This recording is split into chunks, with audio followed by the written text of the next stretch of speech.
Hello, everyone. Again, today we're going to go with the Islam subject, and we're going to have an example of proving that God does exist. And that we all know that God does exist, but there is some evidence that indicate that God does really exist. With that, I'll turn the subject to my grandson, Tristan. Go ahead, Tristan. All right, thank you. So before we start off this video, I want to say this argument that we're going to be presenting here, it relies a lot on Hegelian philosophy, specifically knowledge of spirit, so what spirit is and kind of the logic behind the existence of spirit. So if you're not familiar with that, we have a whole series going over Hegel's phenomenology of spirit, where we go like really in depth about the logic behind all these concepts. So if you're not familiar, then I definitely recommend checking out some of the videos in that series first. Otherwise, you're probably not going to understand the argument and not really understand what I'm saying. So yeah, without further ado, let's get on to it. All right, so according to Hegel, there is something that exists called spirit. And basically, spirit is defined as an infinite category that contains all realities within it. So it's the source of all realities, it's the kind of creator of all realities, and it is the governor of all realities. So we have kind of a category here, an infinite category that we call spirit, and basically it is the creator and the source of all realities. Now, this doesn't fit the traditional definition of God because God is traditionally described as, number one, something that is holy and yeah. So that's, the creator of all realities, number one, but also the something that's like morally perfect, right? And the source of all morality. So already with the Hegelian concept of spirit, we're halfway to proving God. All we need to do is prove that the spirit is the source of morality. So today we're going to be kind of using Kant's categorical imperative as the benchmark for the true, I guess, theory of morality, or how morality truly works. And if you're not familiar with categorical imperative, we have some videos going over that. Check them out, blah, blah, blah. So basically, my argument here is for proving that the categorical imperative is the source of, spirit, in this case, is the source of the categorical imperative. I'm going to have to prove that the categorical imperative is applicable to all realities, but is also its only source can be spirit. So let's say, for example, the categorical imperative, it can be applied to subjective empirical reality because it's obviously decrees like actions and stuff like that, and like moral laws that can be applied within subjective empirical reality, right? So for example, don't steal, don't lie, stuff like that, right? But the thing is, it doesn't just have these, empirical, I guess, phenomena.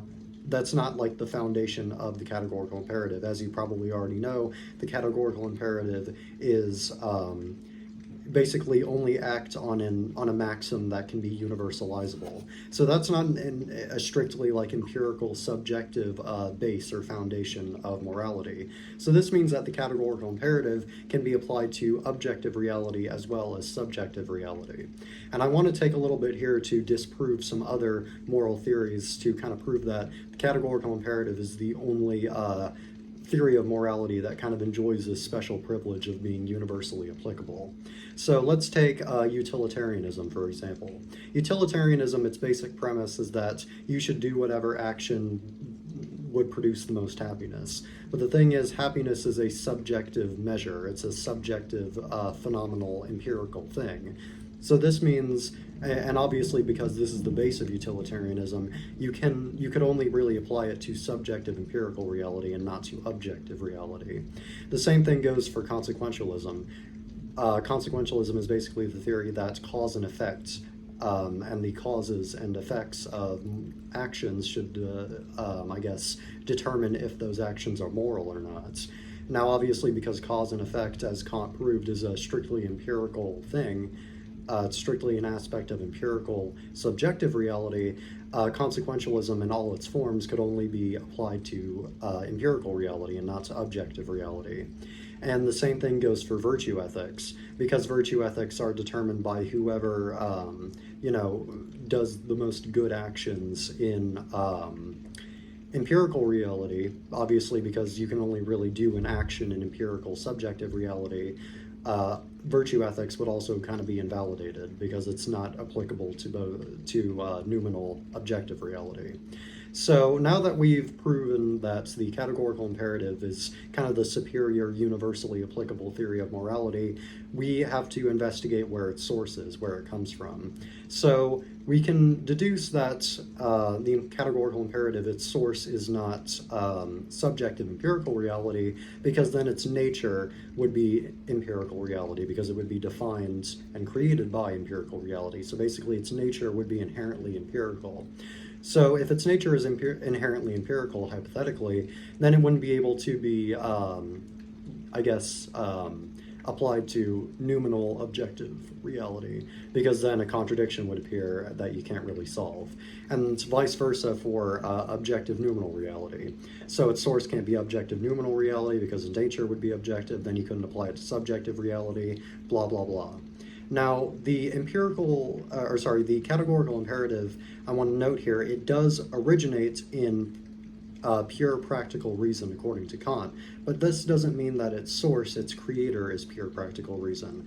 In fact, its source and creator cannot be pure practical reason or anything within the mind, because as Kant stated in his refutation of idealism, the mind is determined explicitly and created by empirical subjective reality and materially subjective conditions. So this would mean that necessarily the nature of the mind is subjective. So obviously, if mind was the creator and the source of the categorical imperative, then the categorical imperative would also be subjective inherently. So then it couldn't be applied to objective reality.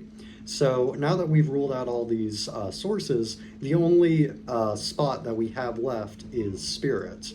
So this means that we can apply the categorical imperative to spirit without facing any contradictions, because obviously spirit, it's not a reality, it's not an object, it's not a determinate singular thing, it's an infinite category, right?